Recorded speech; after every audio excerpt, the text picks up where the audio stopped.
అంటే వీళ్ళంటే మీరు అనేది కడప అంటున్నారు, కడప లేదంటే ఈ వైఎస్ ఫ్యామిలీకి సంబంధించిన ప్రధానమైన పాత్ర ఉంది అక్కడ. వాళ్ళ అనుచరులు టాంజానియాలో మెగఫులి వచ్చే వరకు వాళ్ళు ఇష్టానుసారం నడిపారు వ్యాపారాన్ని. మెగఫులి వచ్చిన తర్వాత ఆ కుటుంబం పారిపోయి వచ్చింది ఇక్కడికి. అయినా కూడా వాళ్ళకి చెందినటువంటి 2 వ్యక్తులను అక్కడ అరెస్ట్ చేశారు, 9 నెలలు వాళ్ళని జైల్లో పెట్టారు. వైఎస్ ఫ్యామిలీకి సంబంధించిన అనుచరులు ఒక కంపెనీలో చేసే ఉద్యోగస్తులు, ఒక తెలంగాణ వ్యక్తిని, ఒక గుజరాత్ వ్యక్తిని. వాళ్ళని బెయిల్ మీద అక్కడ ఉన్న ఇండియన్ అసోసియేషన్స్, తెలుగు అసోసియేషన్ వాళ్ళు రెస్క్యూ చేసి ఇది చేశారు. మెగఫులి అనే చాలా హానెస్ట్ మనిషి, ఆయన టాంజానియా ప్రెసిడెంట్గా చేసినప్పుడు. ఆయన దెబ్బకు పారిపోయి ఇచ్చారు. పారిపోయి ఇచ్చిన తర్వాత ఇక్కడ అనుకోకుండా ఆ టైంలో 2019కి వాళ్ళు 17లోనే ఇప్పుడు పారిపోయి ఇచ్చారు, 18లోనూ. అంటే 2005 నుంచి 17 దాకా వ్యాపారం చేశారు దీంతో. ఎప్పటి నుంచి 2005 కంటే బిఫోరే వాళ్ళు అక్కడికి వెళ్ళారు. కానీ ఇది వాళ్ళ కుటుంబం చెందిన ఒక పెద్ద మనిషి కన్సల్టెన్సీ పేరుతో ఎప్పుడో వెళ్ళాడు. ఇక్కడ సోమాజిగూడలో కూడా ఆఫీస్ పెట్టి ఇక్కడ నుంచి ఆయన ప్రధానంగా అక్కడికి వెళ్తే ఓనర్లు ఉన్నాయి, మనం వ్యాపారం చేసుకోవచ్చు అని చెప్పింది. అంతేగాని ఆయన ఏమో సారా వ్యాపారం చేయమని చెప్పలా. ఆయన పెద్ద మనిషే. ఆయన ఏం చేశాడంటే అక్కడ ఓనర్లు ఉన్నాయి, వ్యవసాయం చేసుకుంటే బాగుంటుందని చెప్పి దారి చూపించాడు. అక్కడికి వెళ్ళినాక వీళ్ళందరూ సారా వ్యాపారం బాగా డబ్బులు వస్తాయని వీళ్ళు మొదలెట్టారు.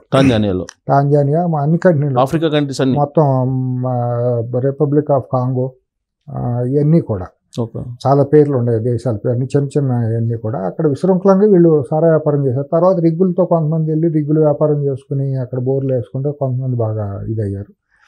ఆ టైంలో వీళ్ళు వెళ్ళిపోయి విశృంఖలంగా అక్కడ అక్రమంగా సారా వ్యాపారం చేసి వాళ్ళు చాలామంది మృత్యువుకి కారకులయ్యారు.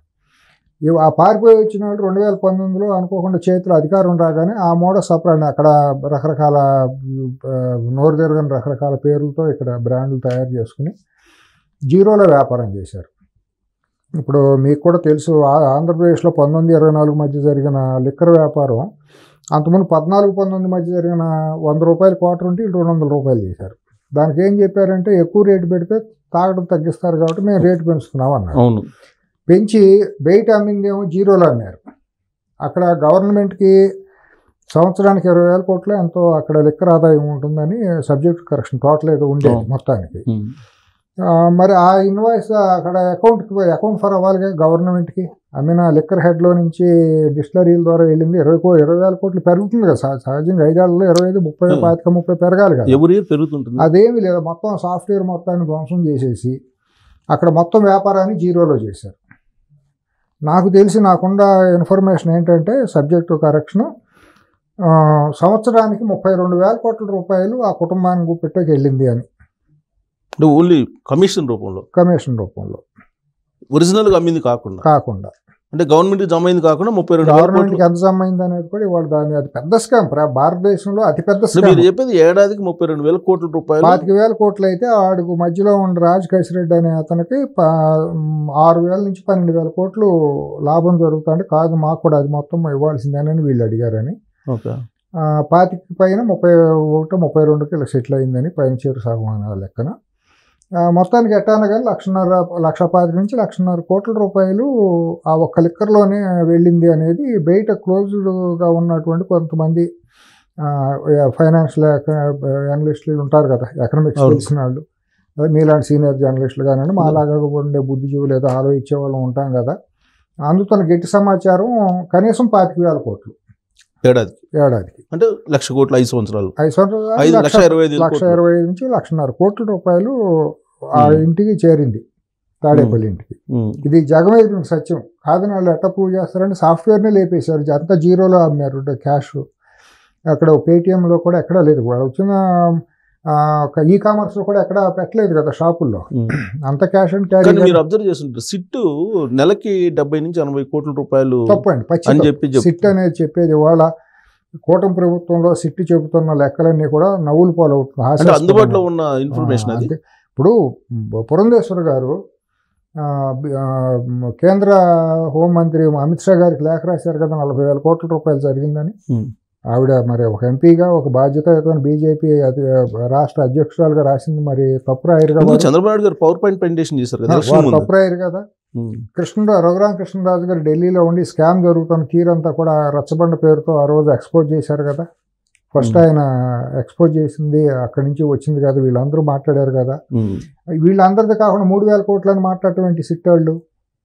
అంటే వాళ్ళకి అందుబాటులో ఉన్న ఇన్ఫర్మేషన్ ఇప్పుడు వరకు యాజ్ ఆఫ్ అంతే కాబట్టి అసలు ఇంకా లోతులోకి వెళ్తే చాలా వస్తుంది.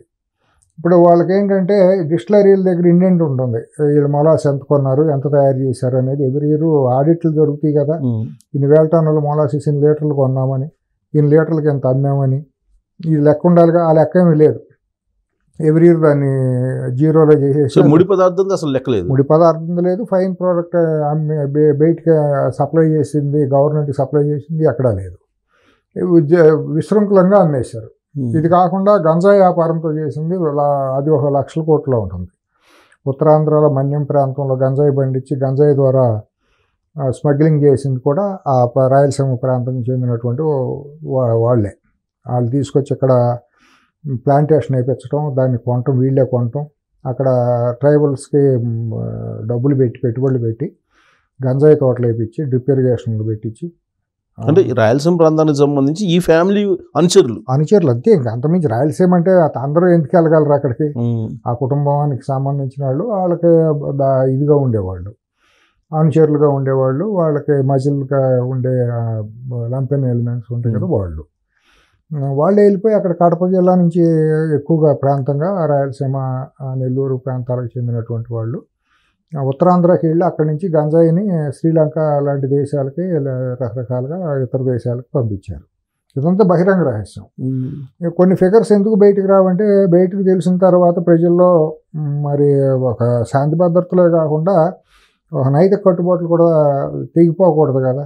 కానీ అట్ట కాదు కదా సార్. ఇప్పుడు ఒక రాష్ట్రానికి సంబంధించి ఇంత జరిగినప్పుడు ప్రజలకైతే తెలియజేయాలిగా, అది రికవరీ చేస్తారు అనేది నమ్మకం లేదు. ఎందుకంటే అమెరికా చట్టాలు కూడా లేవు, రికవరీ చేసే చట్టాలు ఉన్నాయి కానీ వాటిని ఇంప్లిమెంట్ చేసే పరిస్థితి లేదుగా. అంటే ఒకటి సుబ్బారావు గారు, ఇప్పుడు మన ఇద్దరు మాట్లాడటానికి ఏం రిలవెన్స్ అవసరంలా. ఎందుకంటే బయట అనుకునేది మనం మాట్లాడతాం, మనం ఆరోపణలు చేయట్లా. అవును, బయట అనుకునేది, బయట జనబాహుళ్యం అనుకునే మాటలు ఇట్లా అనుకుంటున్నారనే మాట చెబుతాం. కానీ ఒక బాధ్యతాయుతంగా ఉన్నటువంటి ప్రభుత్వం బయటికి చెప్పాలంటే కొన్ని ఆధారాలు కావాలి. వాళ్ళు కూడా లేమ్యాన్ లాగా మాట్లాడితే వాళ్ళకి నవ్వులు పాలవుతారు. కాబట్టి వాళ్ళు చెప్పడానికి కొద్దిగా టైం పట్టవచ్చు, సంశయించవచ్చు. కానీ మరి పురంధేశ్వర్ గారు చెప్పింది మనం తప్పని కొట్టేయలేంగా.